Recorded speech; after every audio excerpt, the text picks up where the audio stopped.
um jovem goiano fez um post que repercutiu nas redes sociais de uma forma muito, muito intensa. Ele fez um depoimento muito corajoso, contando que ele tem o vírus HIV. E isso você pode imaginar como repercutiu. A gente pediu para o ator Gabriel Chadan gravar para a gente o texto que foi escrito por esse jovem. Vamos ver. Meu nome é Giovanni Henrique e eu sou portador do vírus HIV. Assumir a minha condição não foi fácil, não aconteceu da noite pro dia. Eu fui juntando tudo até que explodi. Assim que eu soube, fui honesto. Contei para as pessoas com quem me relacionei, mas depois eu fiquei calado. É que todos sempre querem a verdade, só que não sabem lidar com ela. A gente fica sem saber o que fazer quando conhece alguém. Se conta logo de cara, correm de você. Se deixa pra contar depois, te chamam de traidor e também se afastam. Hoje, eu cansei de me esconder. Não sou criminoso. Sei que assim eu vou acabar afastando mais gente de mim. Mas eu já não me importo mais. Eu tô tirando um grande peso da minha vida. Agora, enfim, vou poder ser quem eu sou. Bom, e a gente está recebendo o Giovanni aqui. Obrigada por ter vindo, Giovanni. Eu que agradeço pelo convite. Giovanni é recepcionista num hotel. Acredito que ali no texto você diz assim: eu queria agradecer ao Gabriel Chadan também, que gravou de uma maneira super bonita o depoimento. Você ali disse que assim, pensava muito antes de falar com as pessoas sobre isso. Imagina então quanto você deva ter pensado para fazer um post e botar isso tão publicamente. Houve alguma gota d'água, alguma coisa assim que fez você falasse assim: não adianta, agora eu tenho que falar? Sim. Há uma noite atrás eu tinha me encontrado com um rapaz e acabou que ele viu ali nas minhas coisas a minha medicação, né? E aí era sempre a mesma coisa. As pessoas começam a perguntar e eu falei, tô cansado já de fazer isso. Toda vez as pessoas têm que ficar perguntando, né? Então eu falei, eu vou publicar logo isso de uma vez para que as pessoas que me conheçam a partir de agora venham sabendo desse detalhe, né, da minha vida. Então foi o que me motivou a fazer isso. Eu estava cansado já de ter que ficar dando explicações por conta de medicamento que a gente toma, né? A gente sempre tinha umas reações e as pessoas ficam questionando, só que a gente tem que ficar omitindo aquilo, né? Só que uma hora a gente vai enchendo tanto que a gente explode. Então foi isso que aconteceu comigo. E há quanto tempo você descobriu que você tinha o vírus HIV? Eu descobri em 2014, já tem 3 anos. E alguma coisa te levou a procurar esse exame? Porque tem muita gente, né, Jairo, que não sabe no Brasil, um número altíssimo de pessoas que não sabem que tem o vírus. A gente tem hoje no Brasil mais ou menos 800 mil pessoas soropositivas, né? E a gente imagina que 112, 113 mil, 12, 13% dessas pessoas desconheçam o seu estado sorológico. Então, é bastante gente que desconhece. Na verdade, elas não buscam esse exame e aí as razões devem ser as mais variadas. Desde medo do resultado, porque as pessoas muitas vezes não fazem isso para qualquer exame, né? Tem muita gente que não faz exame por medo do resultado. Exatamente. E, às vezes, porque não percebem que tem alguma coisa acontecendo ainda, né, com elas. Porque na esmagadora maioria dos casos, né, a pessoa não sente nada, né? Assim, ela teve uma relação suspeita, né? Teve uma situação de risco, mas ela não imagina que se contaminou, porque, enfim, ela não tem sintoma, né? Então, muitas vezes as pessoas adiam o teste, né? Exatamente por medo, ou por medo de o que vai acontecer depois que eu fizer o teste, se eventualmente eu souber, eu descobrir que eu sou positivo. Então, tem muito essa questão. Né? O que te levou a fazer o teste? Você percebeu alguma diferença em você ou você tinha receio de alguma relação? Não, eu não tive nada. Eu procurei porque já tinha um tempo que eu não tinha feito o teste, né? E aí eu procurei uma clínica para mim poder fazer o exame, né? E aí deu ali o primeiro resultado como positivo, né? E eu lembro que quando o médico me falou que eu tava que o primeiro exame tinha dado positivo, eu olhei para ele e falei, gente, vou morrer, né? Essa é a primeira coisa que vem na cabeça da gente. Só que não é bem assim. É que a gente não tem informação. Infelizmente, a gente só deixa pra ter informação depois que você já tá com a coisa, né? Então, eu sentei ali e perguntei pra ele, eu tô com AIDS? E ele falou, sim. Só que AIDS e HIV é uma coisa diferente, tá? E as pessoas não entendem se não sabem essa diferença. Qual a diferença? Desculpa, que eu não sei. Então, a gente ajuda, o Jairo ajuda a gente na conversa. O HIV é o vírus, né, que ele pode eventualmente, né, levar ao desenvolvimento da doença, né, que é a AIDS, que é quando começa a manifestar os sintomas, as doenças decorrentes da infecção pelo vírus. Mas muita gente hoje, com os remédios, pode ser portadora do HIV a vida inteira e nunca desenvolver a AIDS. Inclusive, hoje em dia, não é mais uma sentença de morte definitivamente, Não. né? Você vive com o vírus Você tranquilamente, vive a sua né? vida toda com o vírus, né?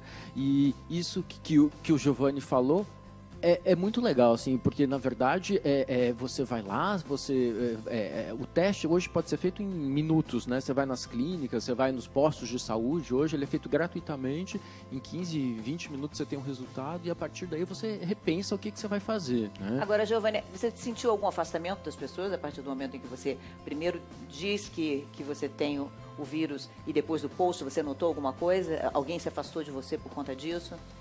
Então, eu tinha conhecido um rapaz ali por meio de outubro. Ele sabia da minha sorologia, só que após fazer a publicação, ele foi a pessoa que diretamente me deixou para trás. Eu digo assim, ele me mandou uma mensagem, disse que era para apagar todas as nossas fotos, acabar a amizade, deixar de seguir nas redes sociais, porque estava com medo disso chegar no trabalho dele e isso poder afetar ele. Uhum. Então as pessoas afastam porque, tipo, tá andando com o Giovanni, então é porque... Ó, eu te achei bem gato. Depois eu vou te dar meu telefone, se você quiser me conhecer melhor. Tá? Obrigado. Afinal de contas, o programa chama-se Encontro. Encontro. É tipo namoro na TV. Vocês foram adolescentes numa época em que, sim, você recebeu um diagnóstico na década de 80 de HIV... Era praticamente juntar as duas coisas. Viu né? todo mundo indo embora, né? Cazuza, Renato Russo, Lauro Corona. Então, realmente, na nossa... Mas eu acho que talvez hoje em dia, não sei, o doutor Jairo vai dizer pra gente, mas eu acho que eu vejo a garotada, como justamente não é mais uma sentença de morte, as pessoas não se preocupam mais em usar camisinha. Como se a AIDS não fosse mais... É claro que é óbvio que tá tudo bem, entendeu? Você vai viver com isso, como eu vivo com o meu ansiolítico, ou como, enfim, o Lúcio vive com as coisas dele, que eu não vou nem falar, que vai pegar mal pra ele. Mas, também é uma coisa que é uma doença e que a gente tem que se prevenir, né? Assim, eu acho que a gente é muito ainda dissituado com camisinha. Como é que você vê, Lucinho, da sua adolescência, você também percebia isso? Quer dizer, foi a chegada dessa notícia fez vocês mudarem o comportamento de vocês naquela adolescência? Com certeza, né? Eu sou a geração que foi diretamente afetada na sua educação sexual por causa do HIV. Então, eu usei muita camisinha, assim, era medroso mesmo. E agora eu concordo com a Maria. Eu acho que as pessoas meio que relaxaram. E as pessoas têm que se ligar que o tratamento é um tratamento, obviamente, que, né, traz enfim, uma série de complicações, desde a questão financeira até a questão social. Uhum. Então, as pessoas têm que se ligar que a doença continua existindo, os tratamentos são bons, mas o melhor é a gente prevenir sempre. Vocês sentem isso, Ana, Vitória? Mas eu acho que ainda continua um tabu, sabe? Desde lá, e que passou esse tanto de gente que sofreu desse jeito, e várias pessoas perderam suas vidas, mas continua sendo tabu, ninguém fala sobre o assunto, ainda é aquela coisa, meu Deus, HIV, então isso, tipo, meio que perde, sabe? A gente também se perde. O discurso se perde. Sim, não se tem informação. Uhum. E acho que isso que a Maria está falando, que o Lúcio está falando, que as meninas estão falando, é muito importante, porque a gente tem percebido um crescimento muito grande justamente na população mais jovem. Uhum. Nesses últimos 10 anos, a gente tem um crescimento de 80%, 85%. No mundo é muito, né? Nessa população jovem, né? Quer dizer, hoje a esmagadora maioria das pessoas, né, que se contaminam, né, com o vírus HIV são pessoas jovens que se contaminam eventualmente numa relação sem proteção. Foi o seu caso, Giovanni?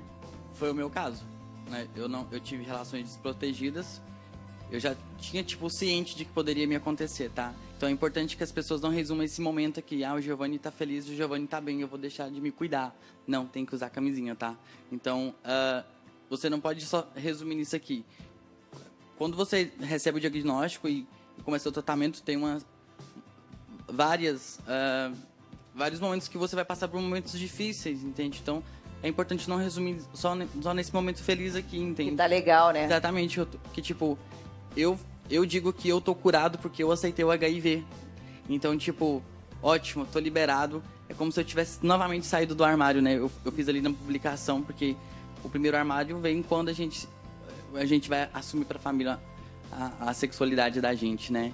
E eu falei, eu não vou mais carregar isso comigo, não. Eu quero que o mundo se exploda e agora é com eles, não é mais comigo. Uhum. Você passou, né, a aceitação, o problema pro outro. Primeiro você tinha que aceitar com você, né? Isso, porque, tipo, é igual ela falou, é um tabu. Ninguém tem coragem de falar.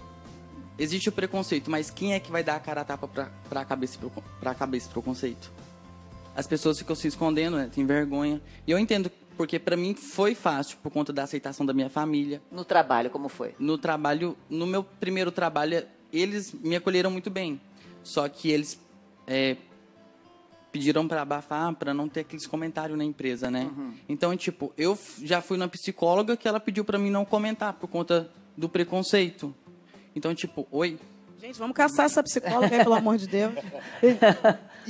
Não, mas não é uma orientação que deva se dar, da pessoa esconder, né? De jeito nenhum. Né? Eu acho que é muito importante isso, né? Quanto mais a gente alimenta esse preconceito, mais dificuldade as pessoas vão ter de lidar com essa história do HIV, né? Então é super importante isso que o Giovanni faz, né? De se colocar, de se expor, né? Porque de alguma forma ele está fazendo um trabalho em cadeia, né? Que vai ter um efeito dominó e faz com que as pessoas possam falar mais sobre o que acontece com elas, sem que as outras pessoas, né? Sem que o mundo tenha essa reação, né, de discriminação, de preconceito. E é muito importante, acho que é fundamental que a gente use camisinha sempre, mesmo hoje, né, com tudo que a gente já falou, né, mas a gente sabe que qualquer um pode eventualmente, numa situação, né, beber um pouco a mais, estar num momento... Gente, às vezes num casamento longo você pega do seu cônjuge... Pois é. Não tem durante muito tempo, o preconceito era maior porque achava-se que era uma doença que vinha de casais homoafetivos por relação sexual ou por usuário de droga. Como se assim, procurou, então as pessoas não estavam nem aí. Só que a gente vai trazer aqui uma mulher, e são muitas, que viveu assim. Ela era casada, o primeiro namorado, dois filhos, e ela se descobre... Vou pedir para a Silvia vir para cá também. Vem para cá, Silvia, por favor. Que ela não se encaixava nesse grupo de... Senta aqui, por favor, com a gente. Muito obrigada por ter vindo. Foi uma sobrinha dela que escreveu pra gente, pra Central de Atendimento ao Telespectador, e achava que a história merecia. Quer dizer, pra ela é exatamente isso. Ela não se encaixava no que até então se achava que era o grupo de risco. E você se viu diante dessa situação. Exatamente. Bom dia, obrigada pelo convite. Eu tinha um casamento de 14 anos, né? E para nós, meu marido começou a ficar doente. E no final de 93, início de 94, entre todos os exames que ele fez o exame de HIV. E nessa época já não era mais o HIV que ele tinha, ele já estava doente de AIDS, né? E 4 meses eu esperei o meu resultado, eu tinha um filho de 1 ano e meio. E demorava esse tempo todo para sair o resultado, demorava muito, porque ia para fora do Brasil o teste, então era... né? E aí, quando veio o meu resultado, a médica disse para mim, eu tenho uma notícia boa e uma ruim para você. Eu falei, então pode dar a boa, né? Que era o que o meu filho não tinha se infectado. Eu digo sempre que foi a minha primeira vitória contra a AIDS, o meu filho não ter se infectado. E 2 anos depois, meu marido morreu. E aí eu falei, bom, eu não posso morrer, não agora, né? Todos vamos morrer, mas não agora. E aí eu fui procurar viver com o HIV, fui buscar uma ONG, fiz terapia também. E nessa ONG eu fui aprendendo o quanto era importante não só aprender a viver com o HIV, mas também o quanto era importante falar sobre isso. Você sentiu mais preconceito ou menos pelo fato de não estar nesse grupo inicial de risco? Ou foi igual? Como é que você percebeu isso? Isso é uma coisa muito ruim, porque como o meu marido faleceu e eu fiquei infectada, então eu fiquei vitimizada, né? Ficou com raiva dele? Então, no início é um susto, porque você diz assim, o que aconteceu? Né? Você como sabe é como que ele a se AIDS... contaminou? Nem ele sabia, Fátima, porque é isso que a gente está falando. Em qualquer momento da vida da gente, a gente pode ter uma relação desprotegida. Né? Nós casamos muito jovens. Ele tinha 22 anos, eu tinha 18. Então, nessa juventude dele, quem se falava de camisinha? Ninguém, né? Hoje a gente sabe que o vírus pode levar até 10, 15 anos sem se manifestar no organismo, mas naquela época a gente não sabia. É claro que bateu, sim, uma tristeza, né? A vida da gente vira de cabeça para baixo. E nesse processo do adoecimento dele durante esses 2 anos, eu fui sentindo que era mais importante continuar amando aquele homem que estava do meu lado há 15 anos, que era um pai maravilhoso, que era um grande companheiro. Então, eu deixei a mágoa, eu acho que eu troquei a mágoa pela dor da perda, né? Nossa, eu acho que isso Muito pode legal. ser muito simbólico do que ela tá, por ela estar tão bem, né? Eu acho que a mágoa é algo que faz muito mal para quem sente. E o fato dela não sentir, dela ter conseguido fazer essa transformação, eu acho que pode ter ajudado muito para ela estar tão bem. Sem dúvida, né? E ela se viu diante de uma situação que ela tinha que reagir, né? E essa transformação é muito bonita, né? Quer dizer, ao invés de sentir raiva, de sentir medo, ela transformou aquilo em alguma coisa que pudesse ajudar o filho dela, a vida dela, a vida do marido, o final da vida do marido dela. Eu achei, né? Muito importante isso. Isso é um ponto interessante, né? Assim, ela está contando pra gente uma história que podia ter acontecido ou pode ter acontecido com qualquer um, né? Quer dizer, eventualmente, a gente nem sabe como se contaminou, né? Em algum momento da vida, no passado e tal. E aí, né? Várias formas possíveis, né? Hoje, você, por exemplo, para quem está ouvindo, né? E principalmente para quem é jovem, está começando a vida sexual, quais seriam as formas de contaminação mais frequentes? Olha, basicamente, assim, o risco de contaminação está nas relações sexuais desprotegidas, né, da mãe para o filho, durante a gestação, no parto ou na amamentação e pelo compartilhamento de seringas e agulhas no caso de usuários de drogas endovenosas. Basicamente, são essas as 3 vias de contaminação. Por isso a importância de fazer o exame, né? Porque se você está grávida, por exemplo, você tem tratamentos que garantem que o bebê não vai nascer com HIV, né? Por isso que é fundamental o pré-natal, os exames, se começa a tratar ainda na gestação, não você sabia reduz... disso, gente, que maravilha.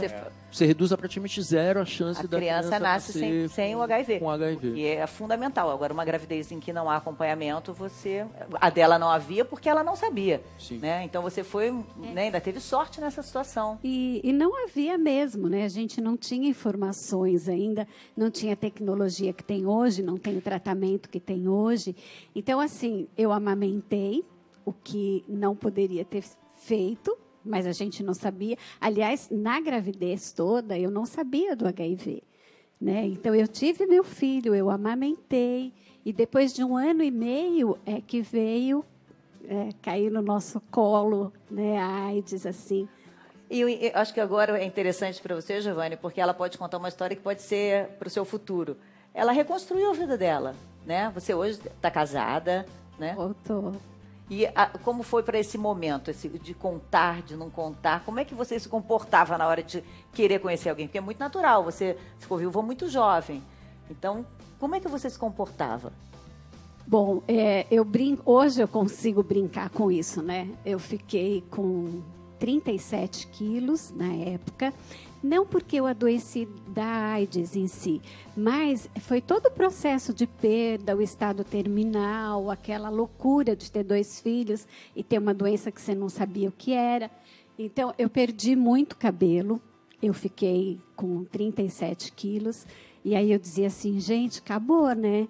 Viúva, sem uma herança, com HIV, careca, baixinha. Eu falei, pronto, a vida acabou.